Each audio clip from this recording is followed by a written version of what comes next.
Baffled by the fact that under capitalism, the working class is forced to sell its labor to survive. It's a miracle, a miracle. I knew this guy. He'd been in a motorcycle accident and it really ruined him, and he was like a linesman, you know, working on the power, and he was working with someone who had Parkinson's disease, and they had complementary inadequacies. Two of them could do the job of one person, and so they're out there fixing power lines in the freezing cold, despite the fact that one was 3/4 wrecked with a motorcycle accident and the other one. He's talking about a society that does not adequately take care of its people, of its disabled workers, while simultaneously loving how awesome it is that these people who are like f***ed up have to still work. They are so f***ed up that it is hard for them to complete the work of one person, and yet they are still out in the freezing cold. By the way, this is a classic that happened type story where it's not true. Like, it's just like, that's definitely a fake ass story. But the fake story he chose to tell is still one that is like horrifying. A normal human being with like a shred of empathy would hear this and go, this is psychotic. Those people should be pursuing other things that are not physical. They should be able to have fulfillment elsewhere. Society or a functioning, competent government should take care of those people. Capitalism is poggers because people with late-stage Parkinson's disease still have to do hard labor to survive in the cold. That's how our civilization works. It's like there's all these ruined people out there. They've got problems like you can't believe. Off they go to work and do things they don't even like. And look, the lights are on. This is yet another instance like we're watching those like get-rich-quick scammers describe how a fundamentally broken system works, but they say it with like a positive association. So you are left to believe that this is a positive thing, but because it's actually true, the thing that they're saying, if you have a shred of empathy, you hear that and you go, that's fucking psychotic. That's not good. That's bad.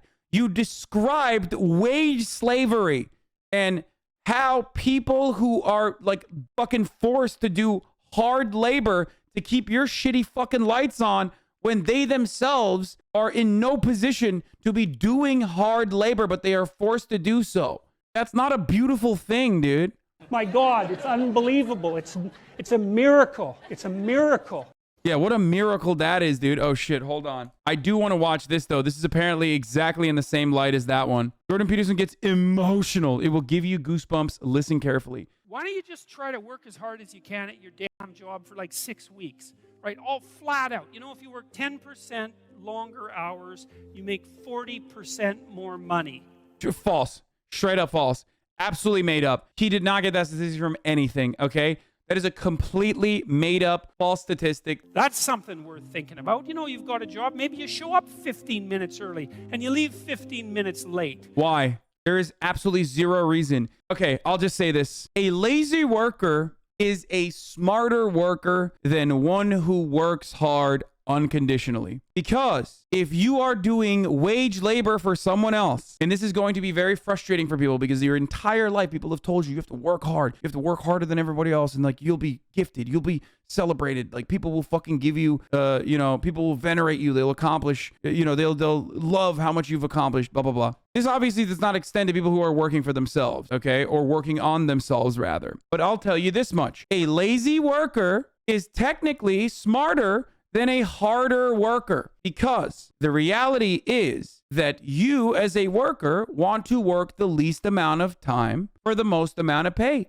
It's normal. And your boss wants you to work the most amount of time for the least amount of pay. This is the antagonism and the conflict of interest built into the heart of capitalism. This system. So anyone who tells you like when you're working, you got to work super fucking hard. You got to fucking do everything you can and you'll get paid more. That's bullshit. No, you won't. And you will certainly never get paid exactly the amount of value that you bring with your labor. That will never happen. Why? Because of what is known as profits. A company cannot have profits if they pay their workers the fair due. If they actually pay their workers exactly how much money their workers are generating, then there's no profits. Profits are surplus labor value extracted from the workers. That's just it. Simple as. Simple as. All right? Simple as, prof. What about the capital that the capitalist risk, though? I don't give a fuck about the capital the capitalist risk. There are already protective mechanisms there. And the thing that capitalists are fucking risking ultimately is to become a worker once again. And man, they will literally, they treat that like it's death. Why? Because they know how they treat the workers. That's why. Not like when you lose your capital, you get fucking killed. It's not like when you lose your capital, you fucking go to jail. When you lose your capital, you risk becoming a worker once again. And because you, the capital owner, absolutely destroy all of your fucking workers and exploit them and take their surplus labor value, you do not ever want to get back to that position. Every capital owner that owns a small business, that owns a big business, knows this reality.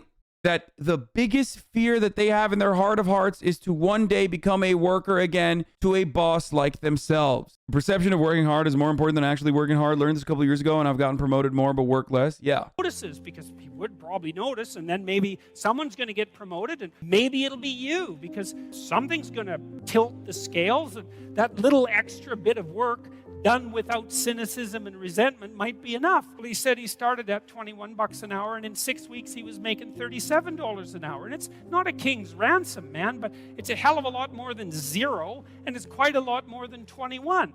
He said his life had turned around substantially because he learned if he put some damn effort into it and the personal anecdotes of a singular individual that was rewarded for working harder by a boss that noticed is actually what we should pay attention to in this circumstance, despite it going against their best interest to do so. You don't have a better bloody plan than to do your best, and it tends to work a lot better than you think. And what's so interesting about the hierarchies that people set up is that that's how they're set up. They're not set up on power.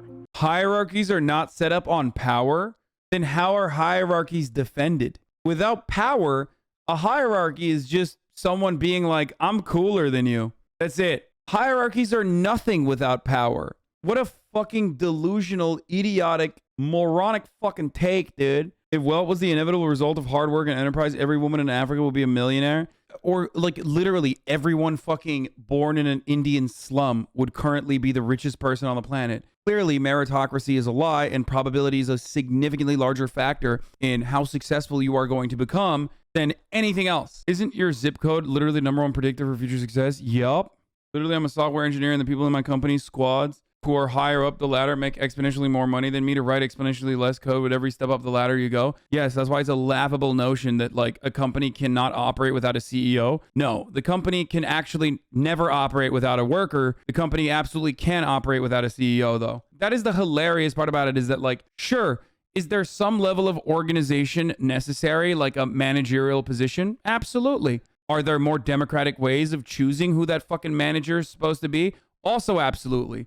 But there is no way a company can work without the laborer, without the wage laborer. That's it. There is no value without labor. You can try to justify paying people less by saying labor is replaceable. Labor is replaceable. It's not important. But ultimately, you're still replacing laborers with other laborers, okay? And it's deeply cruel and inhumane to justify paying less than living wages to human beings because other people could take that job in their stead. You know, and if you're in a job where you work hard and you're a good guy and you're doing your best and your boss is a bloody tyrant and you never get a break, it's like, okay, fine. You're in a Foucault world. Get the hell out of it. You're in a Foucault world. Get your resume. Wait, he said Foucault. He didn't say fucko. I think he was talking about Foucault, right? The French philosopher. But the guy thought he was saying fucko. I don't even know how like Foucault works in the situation. Like, is he saying it's like a prison? Like, I don't really know what he means by like you're living in a fucking Foucault world. Fill in the educational gaps that you can that you have. Send out your 25 resumes a day and prepare to make a lateral move because you're in a bad place. But almost everywhere, and this has certainly been the case virtually everywhere I've worked, and I've had like 50 jobs. What is the part where we get goosebumps? Because I can't. Like, I'm listening very carefully, and I've yet to have a single goosebump. Go somewhere else, because you can, right? It's not easy. Oh, wow. Ultimately, by the way, his argument is still reduced to, oh, are you in a dead-end fucking job? Just go get a job somewhere else, sweaty. Like, it's that fucking simple, dude. This is the incredibly frustrating fucking reality that, like, ultimately, when you arrive at any sort of prescriptive solution, your argument devolves into, oh, are you homeless? Just buy a home. Do you not like your job? Just get a job somewhere else that pays more. Just slide on the Indeed slider to $75,000 a month, bucko. Or $75,000 a year. Sorry, I said a month. But maybe you should slide it to that. It's not easy.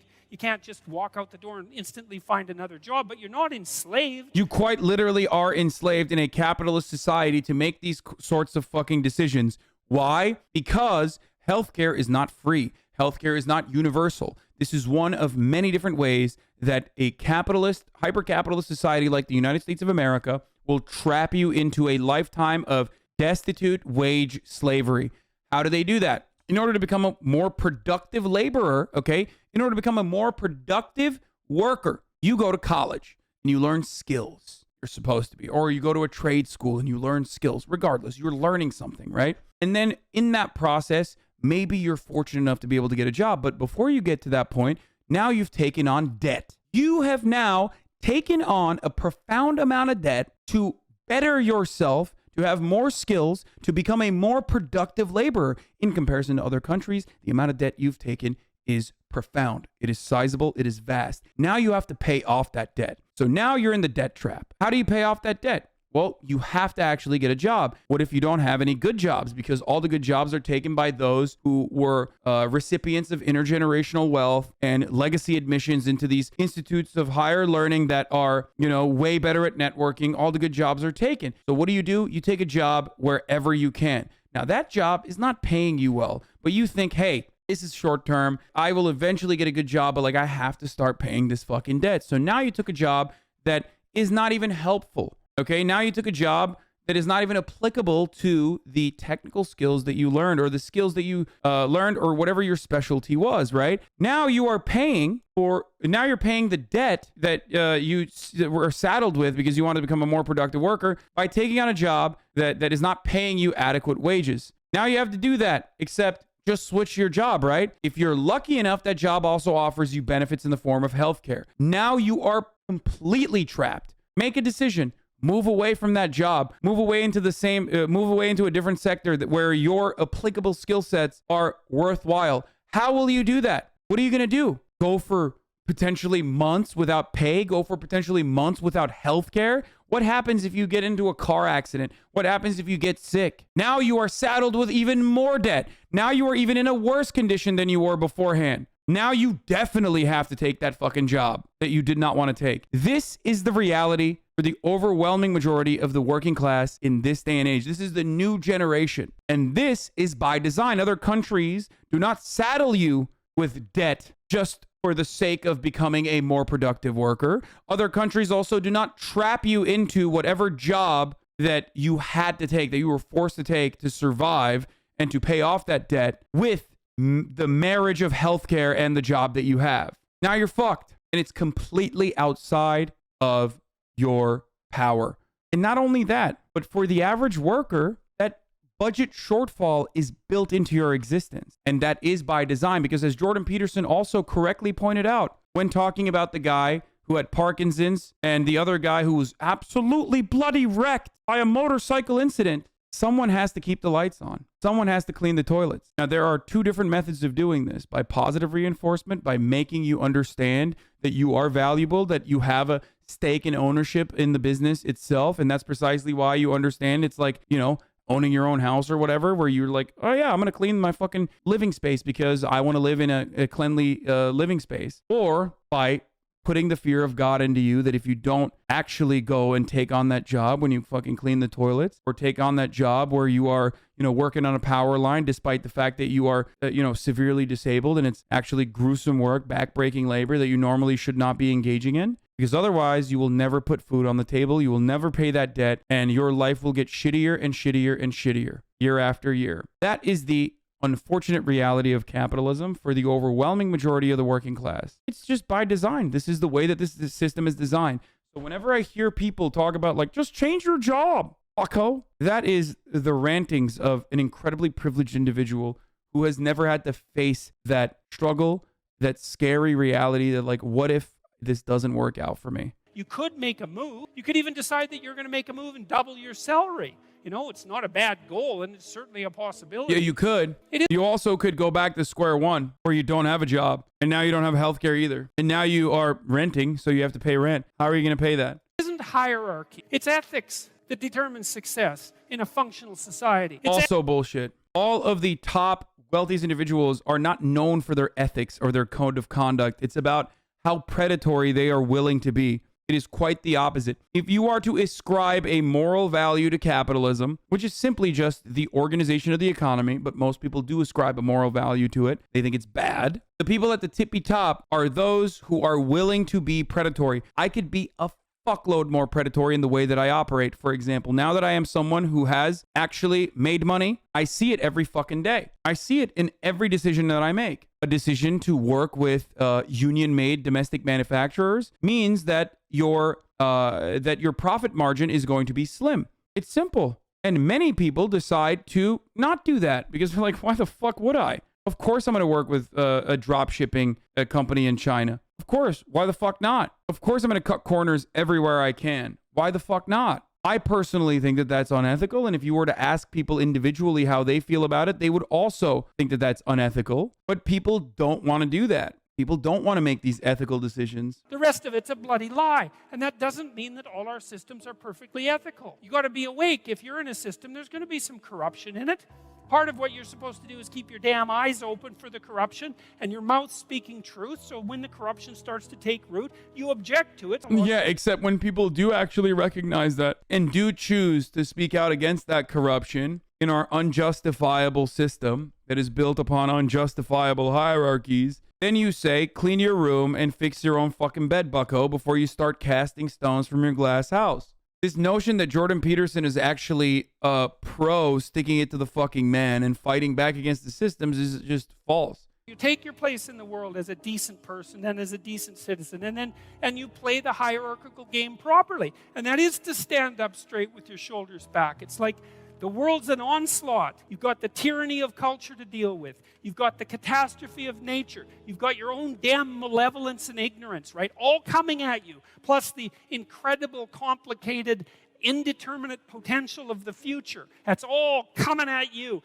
and it's all your responsibility, and you can cringe away from it and be afraid of it and be victimized by it and be bitter and cynical about it, and no wonder, because it can be painful. Oh, he's now turning around and saying, like, after he said unethical systems certainly exist and what you are supposed to do is combat that with ethics, but now he's saying, but combating that is also you crying like a bitch. It is the hyper-individualism that gets people, yes. And of course, hyper-individualistic attitudes are ones that are consistently reinforced in a hyper-capitalist society. It is the easiest way to dupe dumbasses into thinking that, like, they have the power as an individual. Do not get together. Do not engage in collective action. Don't do it. Don't ever do it. It's actually hyper-individualism that helps you. No, hyper-individualistic attitudes amongst the working class only helps those who own capital, okay? Because united, you bargain through collective bargaining. But divided, you beg. I wasn't so much interested in the totalitarians as a group. I was interested in the people who undertook the terrible acts that the totalitarians required. The people who, I was just rereading Ordinary Men, and it was a story about a police battalion in Poland that trained ordinary policemen to take naked pregnant women out into the fields and shoot them in the back of the head. It takes a lot of training, by the way, what is this? Before you do that. What is this stock footage, bro? By the end of it, there's more to us than there is to the horror. Nature is bent on our destruction. Bad as culture is, tyrannical and bloody, back as far as you can look, as malevolent as you are in the darkest part of your heart. And that's plenty malevolent. Possibility that's within you that can well up, the courage and the truth and the ability and the skill. Oh, God. He just sucks so much. He is so fucking boring, dude. I'm sorry, okay? But this shit is so incredibly whack. He's just rambling on.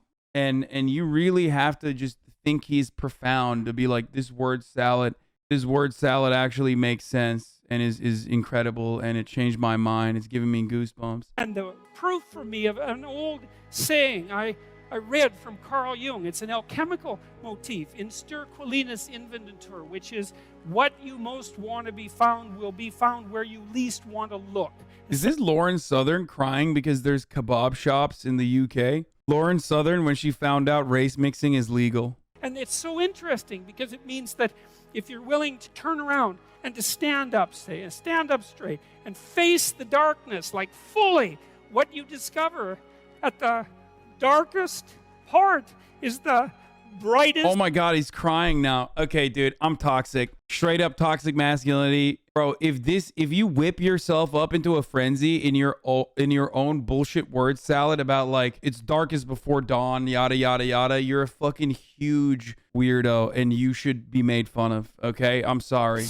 And that's something that's so much worth discovering, because there's going to be terrible darkness in your life. Because if you looked at it enough and you didn't shy away and you brought everything you had to bear on it, you'd find that there was more to you than there was to the horror. Bro, this is literally him talking about how he overcame apple cider killing him. You would think he's talking about like how he, I don't know, personally fucking liberated people from a concentration camp. But instead, he's just talking about him sipping on apple cider and almost dying. What kind of profound ethical decisions has Jordan Peterson had to make in his lifetime when faced with like incredibly unethical hierarchies that he's had to defeat by individually fucking, I don't know, figuring out a way to overcome oppression?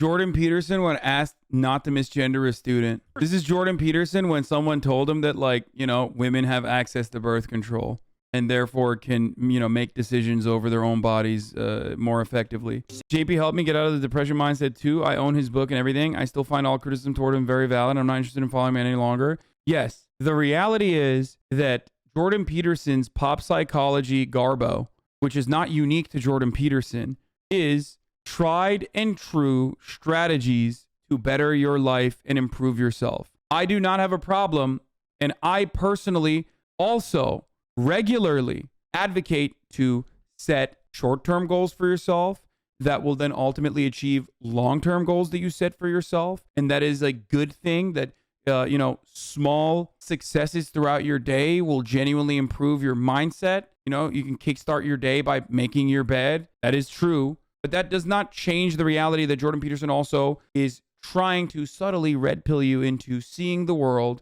through his eyes. And it's not an accident that a lot of people that get caught up in that, okay, get caught up in that because they like have actually used his pop psychology, you know, understandable cliche talking points that you could have read anywhere else, then find themselves believing that society is at fault for their personal failures, which is hilarious. It's actually women not wanting to fuck you that is the problem, right? If we only lived in a more traditionalist society, then women would be forced to, you know, take your hand in marriage. He's literally seeking out vulnerable people in their worst moments and giving them an antidote not to kill themselves, but that antidote also comes along with, you know, by the way, that's not a 100% situation, but that antidote also comes along with a fuckload of red-pilled nonsense. Is Ethan getting JP to come on Leftovers, and would you mind it? Dude, I would love that. Why are people so surprised by this? I would love to talk to JBP.